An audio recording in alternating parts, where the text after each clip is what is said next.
Ja, det er Claus fra Agri Magnets. Vi har her en topplademagnet, som vi skal prøve at montere og vise, hvor nemt det er. Jeg har lige åbnet papkassen så småt her. Papkassen der er den pakket ind i folie, noget skumgummi her, som holder det fra biler og så videre, der fragter med den. Vi har 2 bolde, der er til at montere den her topplademagnet. Så sidder der vi har en magnet her, sidder i en løs kasse, hvor vi har bolthuller på bagsiden af.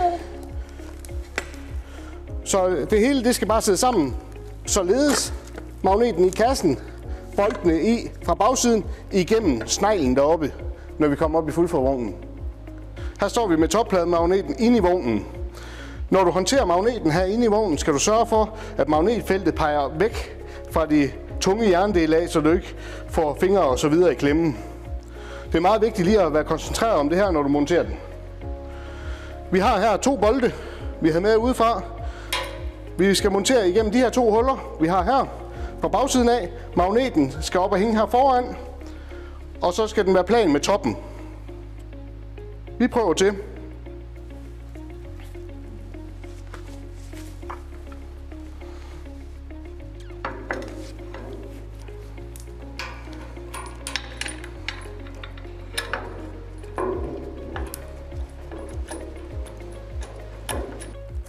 Nu har vi fået magneten lige til at tage fat i boltene. Så skal vi have kassen placeret op til toppen af fladen og spændt. Det vil vi prøve at gøre nu.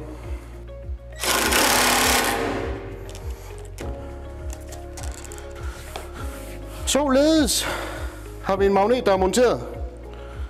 Så kommer fodret henover her og falder ned i et felt, hvor det bliver suget ind til. Den skal tømmes en gang ugentligt for at holde optimal drift.